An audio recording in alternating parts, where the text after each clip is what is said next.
मंगलम भगवान वीरो मंगलम गौतमो गणी मंगलम कुंद कुंदार्यो जैन धर्मोस्तु मंगलम सर्वमंगलमांगल्यम सर्वकल्याणकारकं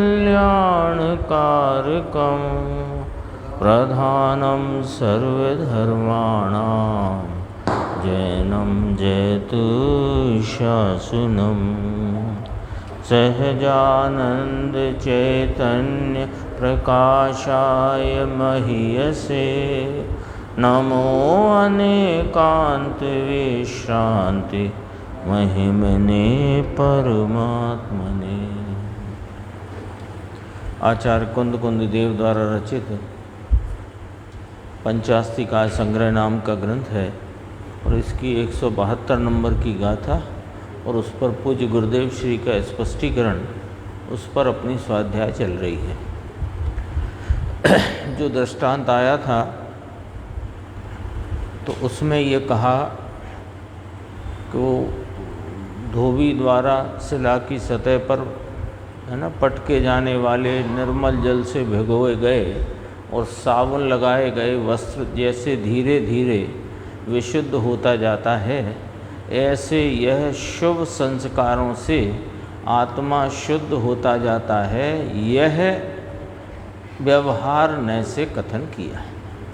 तो वास्तविकता क्या है कि यह भिन्न साध्य साधन भाव के अभाव करके और समस्त क्रियाकांड से निवृत्त होकर बाह्य आडंबर, क्रियाकांड के बाह्य आडंबर से निवृत्त होकर क्रमशः समरसी भाव समुत्पन्न होता जाता है और अपने पूर्ण भाव की पूर्ण शुद्धता की प्राप्ति करता है। तो उसमें थोड़ी सी चर्चा रह गई थी, फिर इसके बाद का पैराग्राफ अपन टीका में से देखेंगे। ये पेज नंबर है 517 कि देखो ना, इसमें ये छनावट की कि साध्य क्या कहा गया, व्यवहार से क्या कहा गया कि साध्य है भिन्न निर्मल पर्याय। भिन्न साध्य साधन लिया ना, तो भिन्न साध्य साधन कैसे कहा कि भिन्न है साध्य रूप निर्मल पर्याय और साधन है उससे भिन्न रागादि विकारी भाव। तो यह राग से भिन्न साधन जो साध्य है, यानी राग उससे भिन्न है कौन, पूर्ण निर्मल पर्याय रूपी साध्य, वह प्रकट होगा ऐसा मानने वाले व्यवहारावलंबी मिथ्या दृष्टि अज्ञानी है। ये चर्चा आई है दोबारा से। साध्य क्या कि भिन्न निर्मल पर्याय, भिन्न माने रागादि विकारी भावों से अत्यंत भिन्न परिपूर्ण निर्मल पर्याय वो साध्य भाव है। और भिन्न साध्य साधन जो आया ना, भिन्न साध्य साधन, तो उसमें साध्य तो निर्मल परिपूर्ण निर्मल पर्याय ही है और साधन उससे भिन्न रागादि विकारी भाव है। तो जो कोई ऐसा माने कि यह जो कि साध्य से भिन्न है, रागादि विकारी भाव, शुभ भाव, और चाहे वे बाह्य क्रिया कांड के आडंबर रूपी भाव, वे सब उनसे साध्य प्रकट हो जाएगा। जो कोई ऐसा मानता है तो वह व्यवहारावलंबी मिथ्या दृष्टि अज्ञानी है। आ गया ख्याल में? तो कहा तो था भिन्न साध्य साधन कि वो तो उपचार से कहा था, व्यवहार से कहा था, और उस व्यवहार को ही यदि तुमने सत्य मान लिया, वो व्यवहार से कहा था ना, और व्यवहार को ही तुमने सत्य मान लिया, तो फिर क्या कहलाया कि व्यवहारावलंबी मिथ्या दृष्टि कहलाया। तो व्यवहार से शास्त्र में कहा जाएगा, लेकिन तुम ऐसे का ऐसा मान लो तो ये तुम्हारे मिथ्यात्व का ही भाव है। इसमें कोई तुम्हें प्राप्ति हो अथवा प्राप्ति का कोई उपाय बने, ऐसा बिल्कुल नहीं है। तो फिर पूछा प्रश्न मुमुक्षु ने, जो छपा नहीं है, उसने पूछा कि इससे नहीं होगा तो साहब किससे होगा?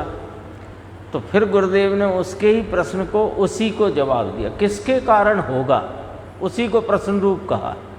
उसके कारण होगा क्या? वे रागादि भाव है ना, चाहे वे 9 तत्व की वेद रूप श्रद्धा के राग रूप हों, देवगुरु शास्त्र की श्रद्धा के राग रूप हों, शास्त्र के विकल्पात्मक पर सत्तावलंबी ज्ञान की विकल्प रूपता वाले राग हों, या व्रतादि भक्ति पूजा आदि के राग हों, क्या उनके कारण होगा? कि वे तो भिन्न है। किसने कहा? क्या होगा? धूल होगा, यानी कुछ नहीं होगा। स्वयं द्रव्य का आश्रय करके जो शुद्धि प्रगटी है वह शुद्धि ही साधन है और पूर्ण साध्य निर्मल है। मैं है मेरे पास आ जाओ। लाइट आ गई, आई है, अभी थी नहीं। हाँ, तो देखो, स्वयं द्रव्य का आश्रय करके जो शुद्धि प्रगटी है वह शुद्धि ही साधन और पूर्ण साध्य निर्मल, उसके साथ व्यवहार ऐसा हो, कैसा? उस भूमिका के योग मर्यादित व्यवहार हो, तो उसे भिन्न साधन और साध्य कहा जाता है ना, तब उस पर आरोप किया जाता है, अन्यथा आरोप भी किया जाता नहीं। क्या नहीं आया?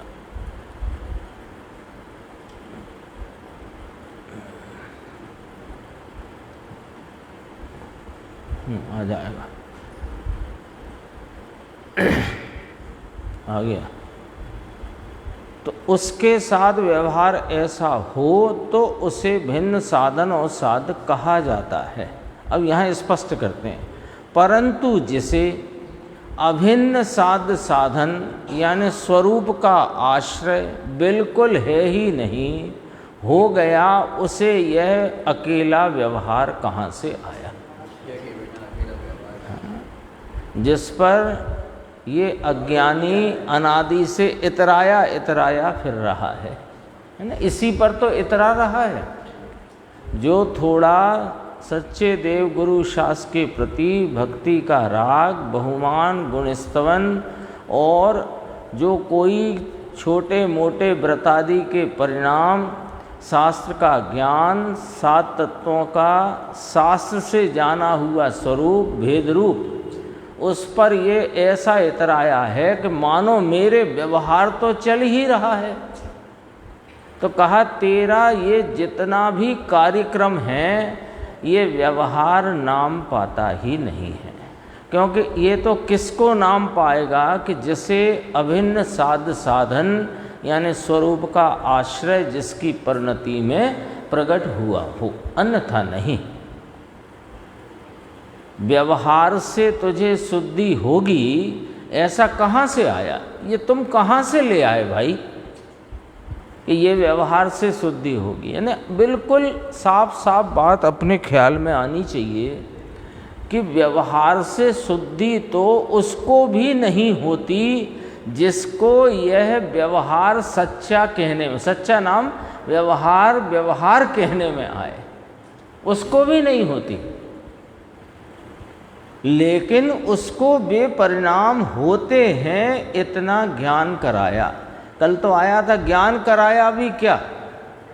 उस संबंधी जानना अपनी स्वयं पर प्रकाशक पर्याय में स्वयं को जानते होता है। देखो, व्यवहार से तुझे शुद्धि होगी ऐसा कहाँ से आया? ना इसको लगता है ना थोड़ी विशुद्धता तो बढ़ती है, थोड़ा ये तो होता है, थोड़ा ये तो होता है, कुछ भी नहीं होता। सुबह तो बहुत एकदम गंभीर बात थी, है ना? स्वाधीन और शाश्वत सुख आत्मा को जानने से होता है ना, और पर के आश्रय से बिल्कुल नहीं होता है, दुख ही होता है। व्यवहार से भिन्न साध्य है। व्यवहार किसे कहा कि मोक्ष मार्गी को स्वरूप आश्रय से प्रगटी हुई आंशिक अवलंबन और वीतरागता के साथ रहने वाला जो शुभ राग का भाग है उसे भिन्न साधन कहा। और उस साधन से यह परिपूर्ण निर्मल साध्य अत्यंत भिन्न है। तो व्यवहार से भिन्न साध्य यानी राग जो व्यवहार है उससे भिन्न साध्य निर्मल, वह भिन्न साध्य वह व्यवहार से कहाँ से होगा? तो साहब ज्ञानी को तो होगा ना, कि ना उसको भी ना होगा, उसको भी बंद ही होगा। यहाँ तो ऐसा सिद्ध करते हैं, संयोग क्या करे, धूल भी संयोग धर्म प्राप्त कराएंगे नहीं। देखो ऐसा कहते हैं चमन भाई, यहाँ चले ऐसा नहीं, यहाँ कोई पोपाबाई का राज नहीं है यहाँ पर, है ना। पोपाबाई समझ गए, पहले विक्टोरिया का राज था ना, तो उसको पोपाबाई कहते हैं। पोपाबाई का राज नहीं चलेगा यहाँ पर। ये अपने इस पैराग्राफ की यहाँ तक चर्चा आई। अपन अब वापस चलते हैं और पेज नंबर बताता हूँ मैं। अगला जो पैराग्राफ है देखो, 451 पेज है हिंदी में, आप देखना। टीका में, मूल टीका में जो पैराग्राफ है, जो पेज हो आप देखना। अब केवल व्यवहारावलंबी अज्ञानी जीवों का प्रवर्तन और उसका फल कहा जाता है। अब 3 प्रकरण और हैं इस टीका में। केवल व्यवहारावलंबी का कहा, केवल निश्चयावलंबी का कहा, फिर सुमेल को प्राप्त अविरोध भाव में प्रवर्तते ज्ञानियों का। इस प्रकार 3 प्रकरण अभी हैं इसमें। अब केवल पेज मिल गया आपको? हाँ, 344 गुजराती में, हिंदी में 451 है। अब केवल व्यवहारावलंबी अज्ञानी जीवों का प्रवर्तन और उसका फल कहा जाता है। अब देखना आप कहाँ कहाँ अपन से चूक हो रही है, वो सब इसमें स्पष्ट होती जाएगी। परंतु जो केवल व्यवहारावलंबी यानी मात्र व्यवहार का अवलंबन करने वाले हैं, वे वास्तव में भिन्न साध्य साधन भाव के अवलोकन द्वारा, इसके ठीक पहले के पैराग्राफ में आया था, भिन्न साध्य साधन भाव के अभाव द्वारा, पढ़ा था पंक्ति, देखो यही है ये, निश्चय नय से यथार्थ में भिन्न साध्य साधन भाव के अभाव के कारण वो समरसी भाव उत्पन्न होता जाता है और परम वीतराग भाव की प्राप्ति होती है। और ये कहाँ उलझ गया वो ये बताते हैं। अज्ञानी है ना, अज्ञानी शब्द लिखा हुआ है, अज्ञानी है, कहाँ उलझ गया है देखो। भिन्न साध्य साधन भाव के अवलोकन द्वारा, उसको ही अवलोकता रहता है, उसमें ही अत्यंत सावधानी बरतता है, उसमें ही बहुत पूरा का पूरा उपयोग, पूरा श्रम, पूरा उद्यम, पूरा प्रयत्न उधर ही है इसका। जो ज्ञानी की भूमिका में हे रूप है, सहज होता हुआ है और उसे व्यवहार कहकर उपचार किया है, उस पर इस अज्ञानी का पूरा जोर, पूरा उद्यम, पूरा प्रयत्न, पूरा उपयोग की पूरा व्यापार उधर को दौड़ता है ना। नीचे पढ़ेंगे, एक फिटनोट है इसका, देखो।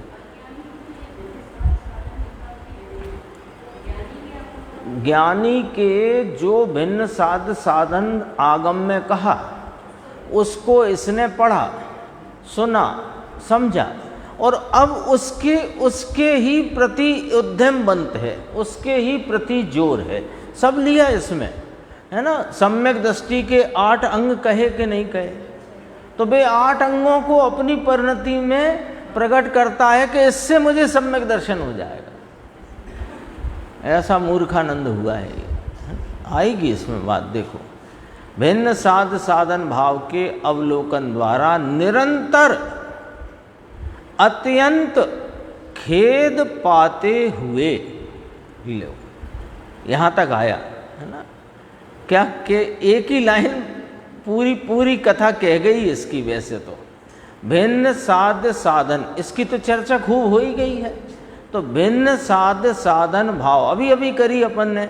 साध्य तो निर्मल ही है, पर उससे भिन्न जो रागादि परिणाम, शुभ रागादि, जिनको अपन ने श्रद्धा का राग, शास्त्र ज्ञान का राग, व्रत आदि और भक्ति का राग, उन सब भिन्न साधनों को इस निर्मल साध्य का साधन कहा गया, उनको ये अवलोकता रहता है। और अवलोकता हुआ निरंतर अत्यंत खेद पाते हुए, निरंतर, यानी बीच में कहीं से कुछ आनंद आता हो जाता हो, ऐसा बिल्कुल नहीं है। ये निरंतर शब्द से अपने को आचार्य परमात्मा ने फरमाया, निरंतर खेद। और कितना खेद कि अत्यंत खेद। खेद समझ गए ना, खेद कहो, क्षोभ कहो, क्षुब्धता कहो, दुख कहो, परेशान हैरान कहो, एक ही भाव है उसका। निरंतर, और वो भी कितना, अत्यंत। यानी इस मार्ग पर जैसे वह भूलवश, मिथ्यात्व के वश, अज्ञान के वश, भ्रांति के वश मोक्ष मार्ग मान रहा है, वहाँ किंचित आनंद तो प्राप्त होता ही नहीं, निरंतर अत्यंत खेद प्राप्त करते हुए, पाते हुए, प्राप्त करते हुए। नीचे फुटनोट है, देखो। वास्तव में साध्य और साधन अभिन्न होते हैं। ये वास्तविकता तो ये है कि जैसा साध्य वैसा ही उसका साधन, तो वे अभिन्न हुए। वीतराग भाव, परिपूर्ण वीतरागता साध्य है, तो वीतराग भाव उसका साधन है। तो जहाँ साध्य और साधन भिन्न कहे जाएं, वहाँ अगले पेज पे मिलेगा। वहाँ अपने को कैसे पढ़ना शास्त्र। अब देखो, ये फुटनोट में बहुत गंभीर बात कही है, फिर दोबारा से। जहाँ साध्य और साधन भिन्न कहे जाएं, अब अपन पहचाने कैसे कि साध्य और साधन यहाँ भिन्न कहे गए। बहुत सरल है। साध्य तो निर्मल ही है, परिपूर्ण निर्मल भाव को साध्य कहा है, और रागादि विकारी भाव को यदि साधन कहा जाए, शुभ राग को मंद से मंद, पूर्व इससे ठीक पहले की गाथाओं में तो अरिहंत आदि के प्रति भक्ति का राग लब भी संसार का ही कारण है। तो वहाँ से अपने को सब बात बता दी गई है। तो किसी भी प्रकार का राग, वो यदि साधन जिनागम में उपचार से, व्यवहार से कहा गया हो, तो अपने को क्या समझना चाहिए, वो फुटनोट में बात है। देखो, यह सत्यार्थ निरूपण नहीं है, ऐसा समझना चाहिए। व्रतादि के पालन से जीव मोक्ष मार्ग में आगे बढ़ता है, अथवा मोक्ष मार्गी के इस प्रकार के व्रत होते हैं जिनका वह पालन करता है। पालन करता है शब्द आएगा जिनागम में, है ना। मुनिराज 5 महाव्रत आदि 28 मूल गुण का पालन करते हैं, श्रावक देश व्रत आदि का पालन करते हैं, और चतुर्थ गुण स्थानवर्ती जिनेन्द्र परमात्मा की भक्ति, जिन शासन की प्रभावना में लीन रहते हैं, ऐसा शब्द आएगा। तो ये उपदेश की शैली है व्यवहार का कथन है, उपचार से कहा गया है, और यह सत्यार्थ निरूपण नहीं है। एक दिन आया था गुरुदेव से, जब बार बार पूछा कि यहाँ तो हमें लगता ही नहीं है कि ये बात झूठ कही गई है। हाँ, पंडित जी ने लिखा नहीं है, मूल टीका में है नहीं, तो आप कहाँ से ले आते हो बात? तो उन्होंने कहा ये सारा मामला पूरे जिनागम में जितना व्यवहार निरूपण है, उतना यदि आपको वास्तव में समझना हो तो व्यवहार न सब ही अभूतार्थ है, इस सिद्धांत का झंडा लेकर चलना पड़ेगा। व्यवहार न सब ही अभूतार्थ है, और वहाँ तो ज्ञानते आत्मा ये व्यवहार तक अभूतार्थ में डाला है। तो ये राग रूपी व्यवहार यानी गुणगुणी का भेद भी जहाँ अभूतार्थ भाव में निरूपित किया, प्रतिपादित किया, बताया गया, तो फिर ये तेरा ये जो शुभ राग का आडंबर है, इसे कैसे करके सत्यार्थ माना जा सकता है? तो पहले में पहला पॉइंट यह सत्यार्थ निरूपण नहीं है। हाँ, झूठा ही है, अर्थ तो यही निकलता है, भाव तो यही खड़ा होता है, झूठा है। पंडित जी ने तो बहुत स्पष्ट लिखा मोक्षमार्ग प्रकाशक में, टोडरमल जी साहब ने, है नाही, ऐसा है नाही। फिर एक जगह और लिखा है नहीं, उसको कहे सो व्यवहार न है। तो ये तो पकड़नी पड़ेगी ना शैली। यह सत्यार्थ निरूपण नहीं है, किंतु व्यवहार नय द्वारा, यानी है नहीं फिर भी कहने वाले नय द्वारा, उपचरित निरूपण माने उपचार करके निरूपण किया गया है, ऐसा समझना चाहिए। आत्मार्थी को ऐसा समझना चाहिए।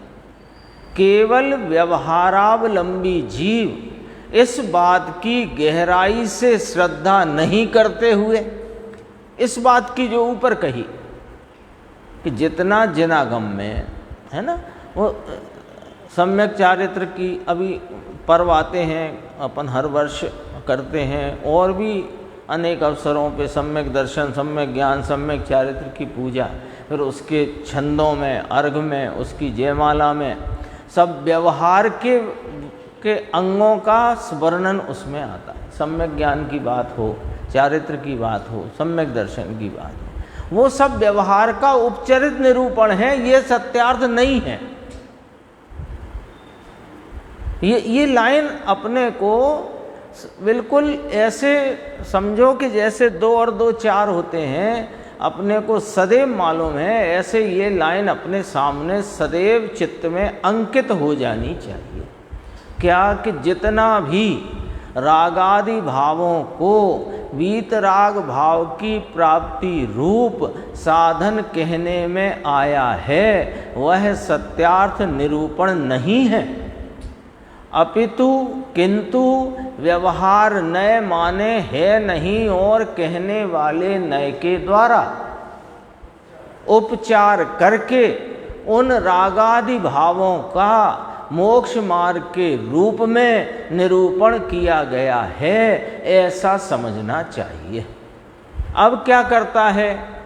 केवल व्यवहारावलंबी जीव इस बात की गहराई से श्रद्धा न करते हुए यह शास्त्र में कहे गए उपदेश आदि भावों के वास्तविक मर्म को न समझते हुए, अर्थात वास्तव में शुभ भाव रूप साधन से ही शुद्ध भाव रूप साध्य प्राप्त होगा, ऐसी श्रद्धा का, अब जोड़ दो यहाँ, अज्ञानी ऐसी मिथ्या श्रद्धा का। बात किसकी है? अज्ञानी की। केवल व्यवहारावलंबी को अज्ञानी लिखा कि नहीं? मन से कुछ नहीं हो रहा है, यहाँ अज्ञानी शब्द लिखा था, तो यहाँ जोड़ दो, अज्ञानी ऐसी श्रद्धा का। और श्रद्धा कैसी है? मिथ्या है, झूठी है।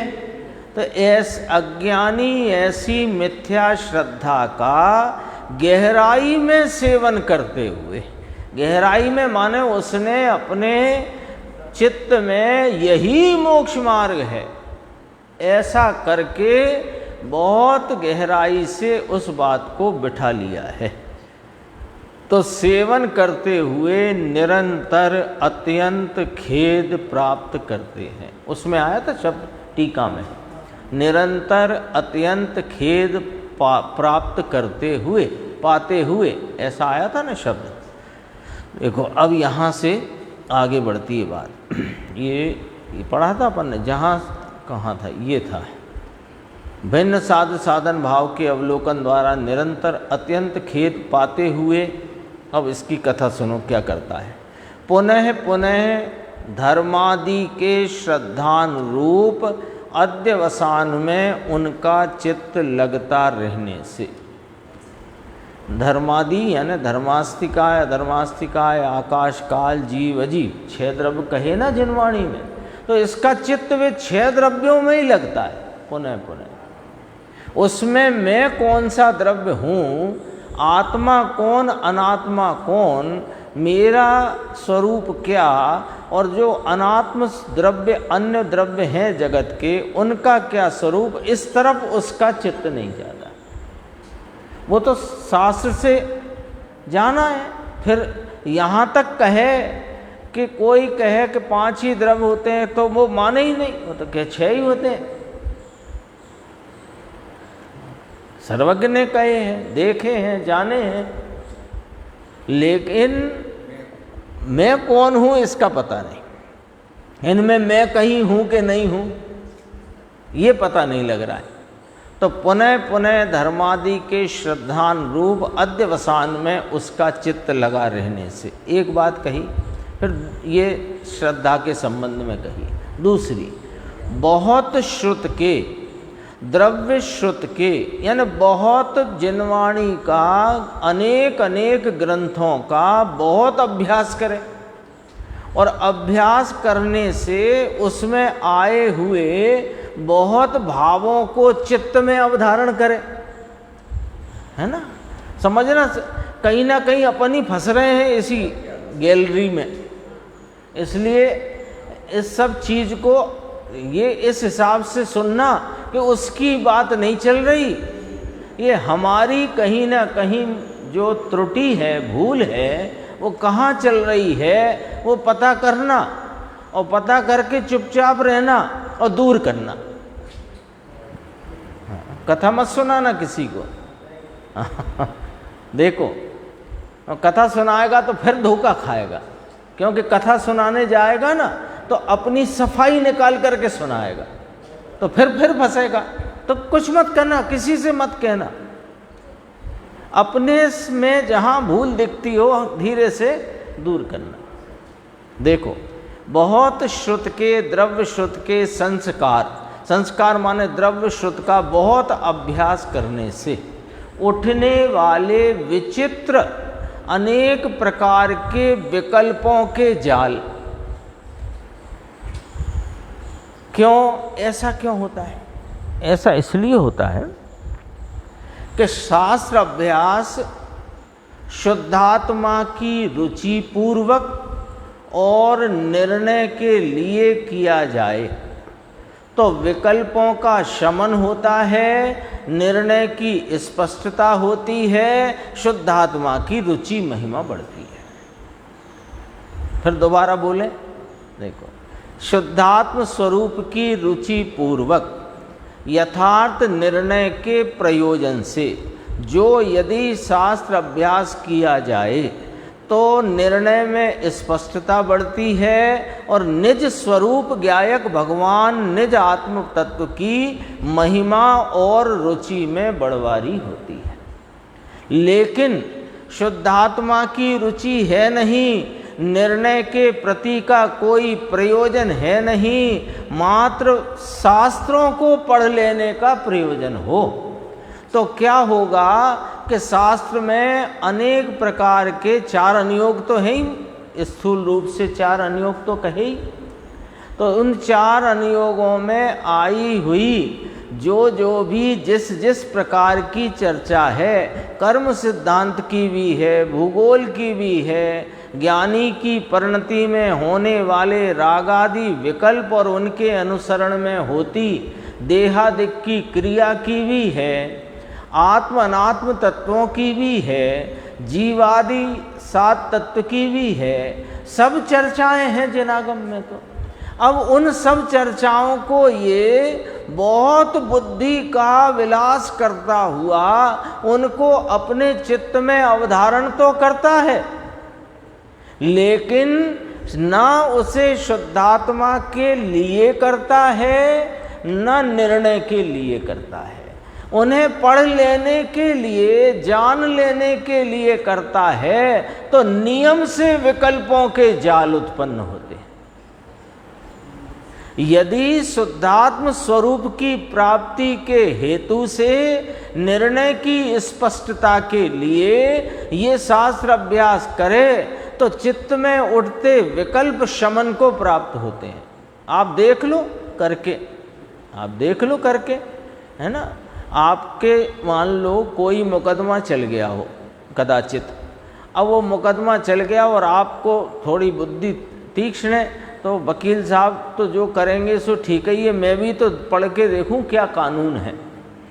अब वो कानून को यदि आप अपने हित के लिए उसे पढ़ोगे तो आपको विकल्प जाल उत्पन्न नहीं होंगे, अपितु उसमें से क्या है और क्या नहीं वो अपने आप वहाँ छटता चला जाएगा, निर्णय होता चला जाएगा। और यदि आप पढ़ने के लिए पढ़ो तो आप कहोगे जे धरिए किताब, हमें तो कुछ समझ आता नहीं। कोई अच्छे से अच्छी बुद्धि वाला भी हो विकल्पों के जाल में उलझेगा।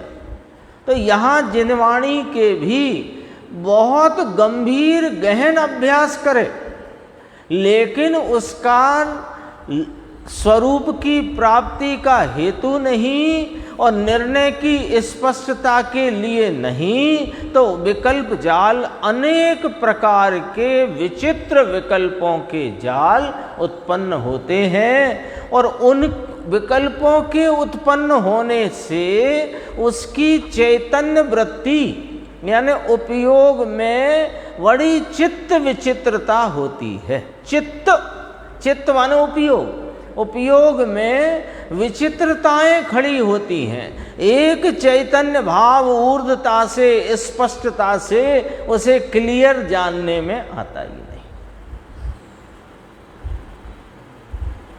इसलिए और अब तीसरा, समस्त यति आचार के समुदाय रूप तप में प्रवर्तन रूप कर्म कांड की धमाल में वे अचलित रहते हैं।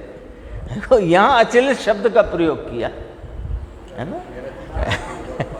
उसके पालन करने में इतना सावधान है कि मैं चैतन्य हूं ये ही भूल गया।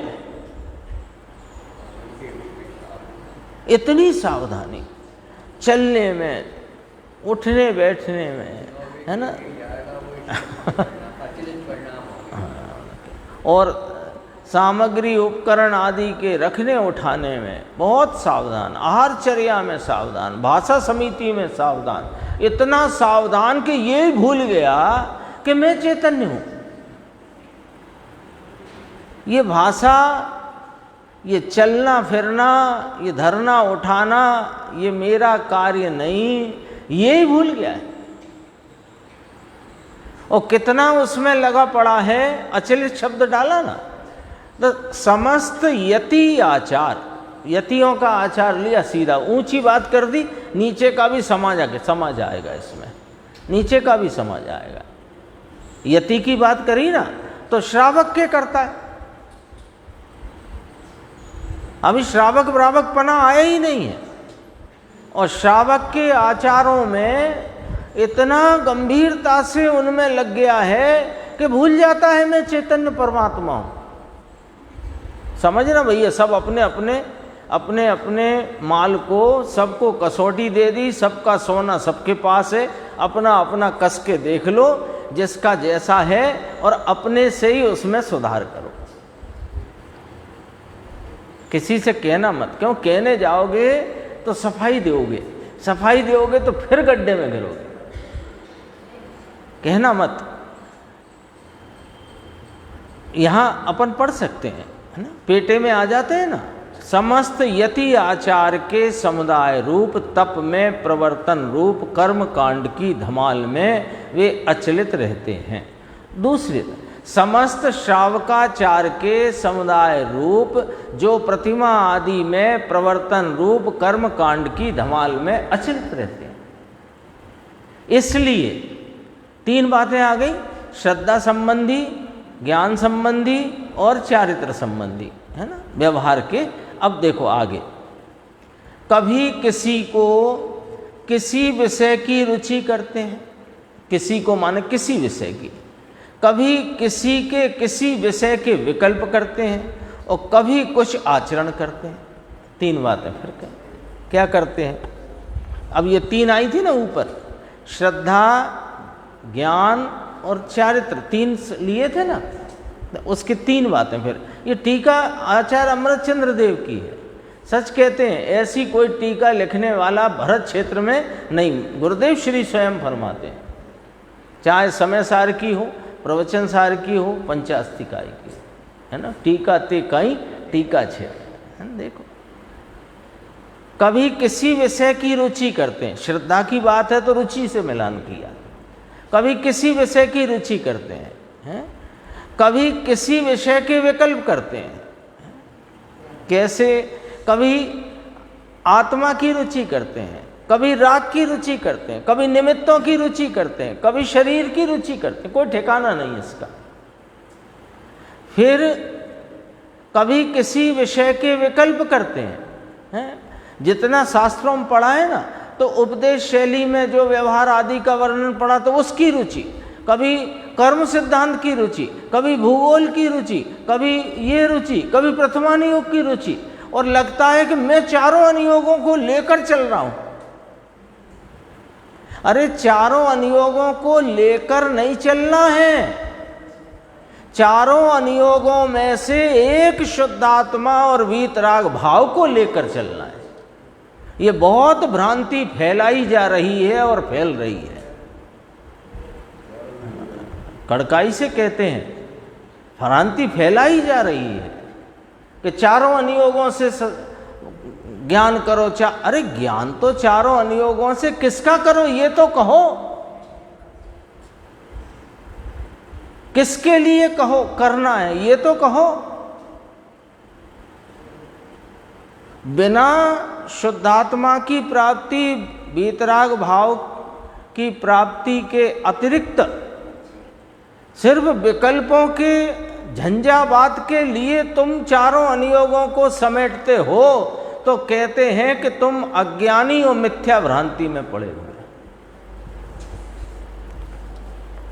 बात तो आचार्य भगवान ने कही है, अभी तो गुरुदेव खुलासा करेंगे इसका, और एक आध पेज में नहीं, जब एक पेज की टीका है तो लंबा चलेगा, और अपन तो उस बात को तो समझते चलें जो आचार्य भगवान कह रहे हैं। देखो, फिर कभी कुछ आचरण करते हैं, कभी कुछ आचरण करता है, कभी कुछ आचरण करता है। क्यों? अब यहाँ भी समझ लो, इसकी वो भूमिका तो आई नहीं है, तो देखा देखी का धंधा करता है, यानी नकल करता है, नकल करता है। तो नकल करता है तो नकल करने वाले की असल जैसी हो ही नहीं सकती। तो कभी कुछ करता है, कभी कुछ करता है। देखो, दर्शनाचरण के लिए, अब इसमें 5 वो लिए हैं, पंचाचार आते हैं ना, उसकी सबकी चर्चा ली है। दर्शनाचार या दर्शनाचरण के लिए कदाचित प्रशमित होते हैं, कदाचित संवेग को प्राप्त होते हैं, कदाचित अनुकंपित होते हैं, कदाचित आस्तिक्य को धारण करते हैं। ये अंग है ना सम्यक दृष्टि के, वैसे वो तो उसके तो सहज प्रकट हो जाते हैं। प्रसम, संवेग, अनुकंपा, आस्तिक आदि सहज प्रकट होते हैं। ये जानबूझ करके अपने को मंद भावों में लाता है, प्रशमित होते हैं। संसार से मैं भयभीत हूँ ऐसा भाव उत्पन्न करता है, संवेग।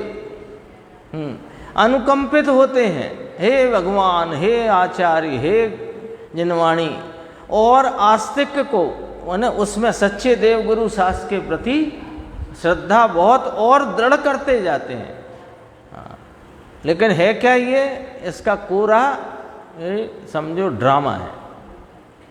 शंका, कांक्षा, विचिकित्सा और मूढ़ दृष्टिता के उत्थान को रोकने के लिए, अब इसमें आ जाओ, निशंक, निकांक्षित, निर्विचिकित्सा और अमूढ़ दृष्टि, तो उस उत्थान, अब ये उसके लिए तो करते हैं, प्रशमित होते हैं, नाम मंद भाव को धारण करते हैं, मंद भाव में प्रवर्तन करते हैं, संसार से इनको भयभीत होने का भाव खड़ा करते हैं, अनुकंपित होते हैं, आस्तिकता को धारण करते हैं। अब कहते हैं कि शंका, कांक्षा, विचिकित्सा नाम घृणा, जुगुप्सा इत्यादि और मूढ़ दृष्टिता, उसके उत्थान को रोकने के लिए नित्य कटिबद्ध रहते हैं,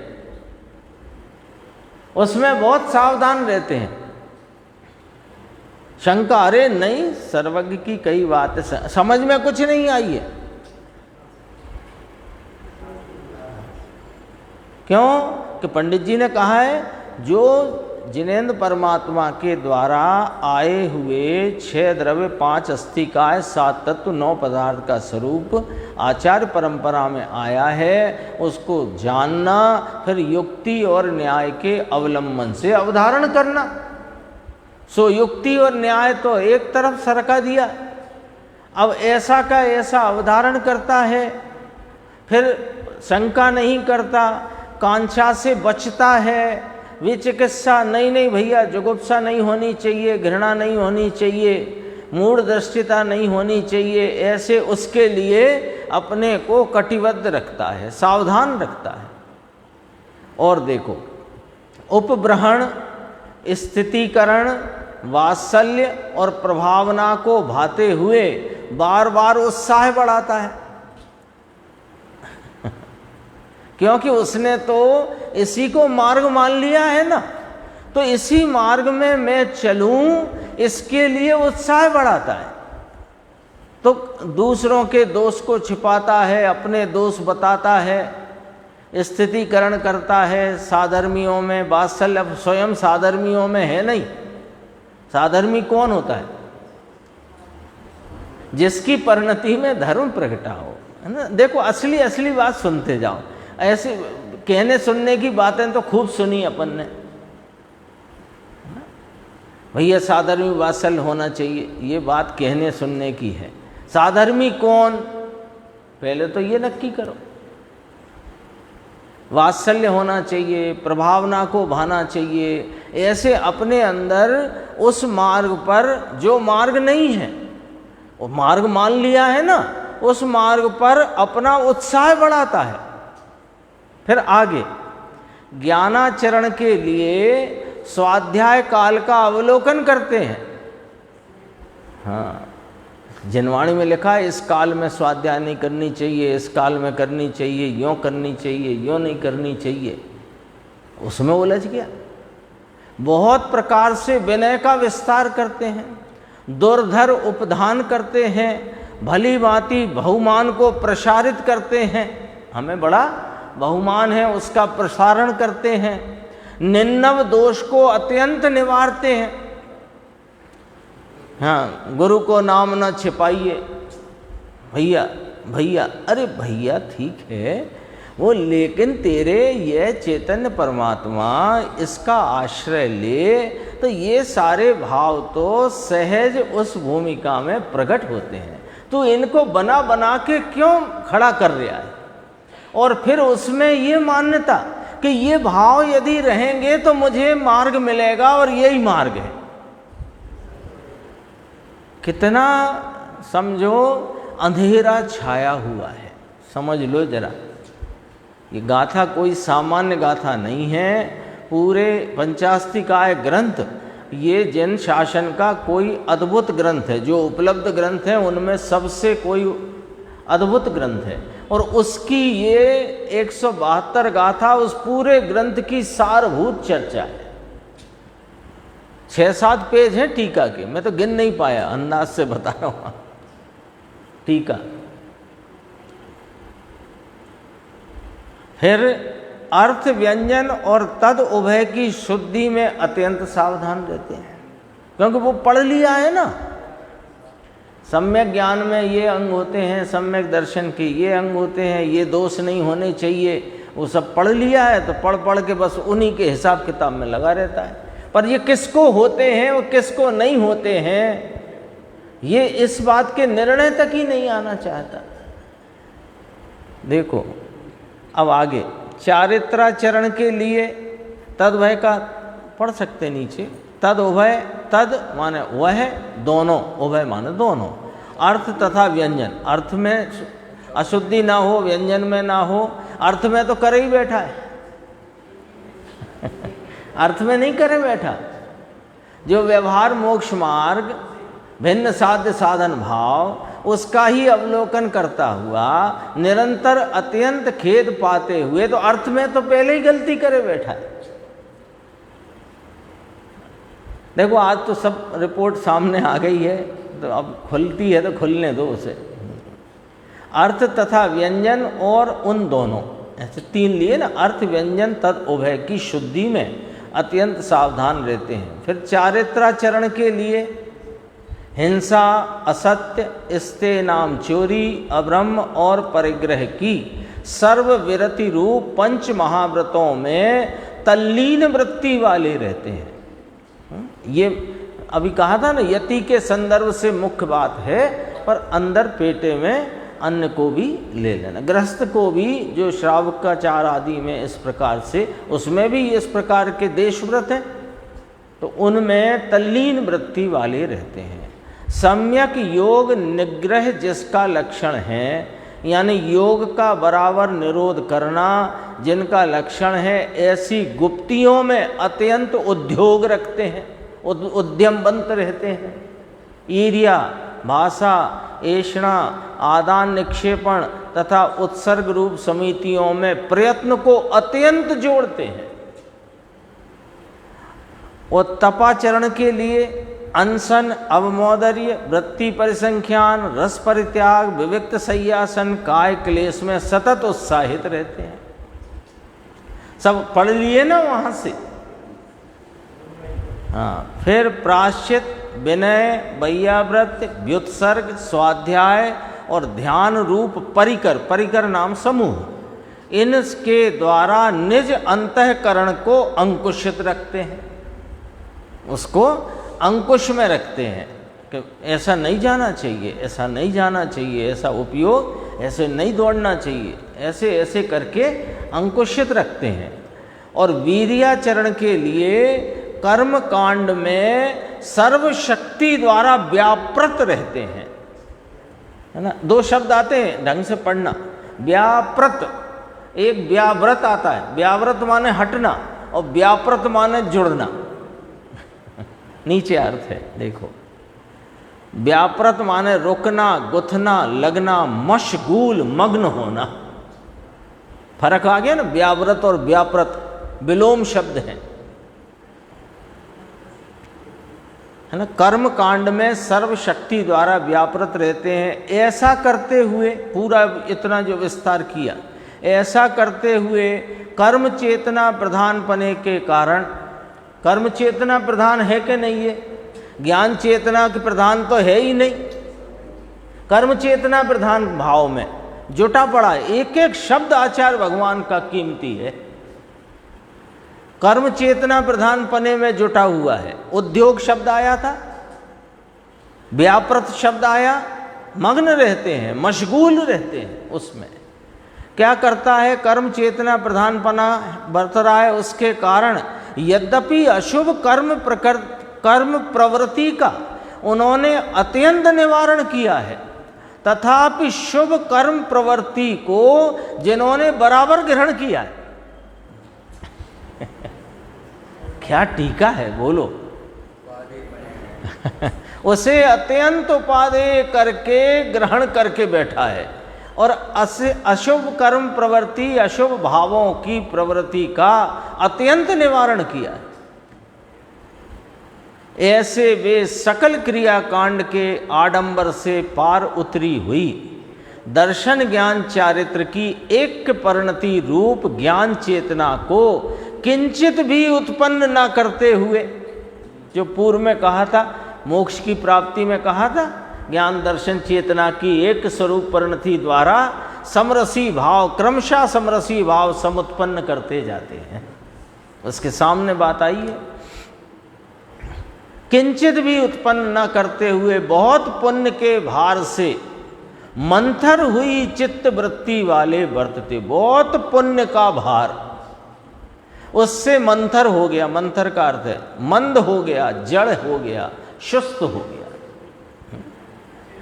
मंथर हुई चित्त वृत्ति वाले वर्तते हुए देवलोक आदि के क्लेश की प्राप्ति की परंपरा द्वारा अत्यंत दीर्घ काल तक संसार सागर में भ्रमण करते हैं। लो ये क्या बात कही गई है, देखना। पहले क्या कहा था कि कदाचित ऐसे शुभ भावों में ज्ञानी धर्मात्मा इस शुभ भाव में प्रवर्तते हैं और अपनी आराधना पूर्ण नहीं कर पाते, वे देवलोक आदि की क्लेश की प्राप्ति की परंपरा द्वारा निर्वाण को प्राप्त होते हैं। आया था। अब इसकी हालत देखो, इसका रिजल्ट देखो कि ये देवलोक आदि के क्लेश की प्राप्ति की परंपरा द्वारा, परंपरा माने वो भी छूट जाता है, और फिर अत्यंत दीर्घ काल तक संसार सागर में भ्रमण करते हैं। हिंडदि घोरम पारम संसारम, कहा भी है, चरण कर्ण पहाड़ा ससमय परमत्थ मुक्का भावारा, चरण कर्णस सारम निश्चय शुद्धम ना जानती। अर्थात जो चरण परिणाम प्रधान है और स्वयं समय रूप परमार्थ में व्यापार रहित हैं, वे चरण परिणाम का सार जो निश्चय शुद्ध आत्मा, उसे नहीं जानते। ये चौथे नंबर का फुटनोट जैसे आचार्य देव की टीका में से यहाँ रखा है। अपन इसकी चर्चा आगे की स्वाध्याय में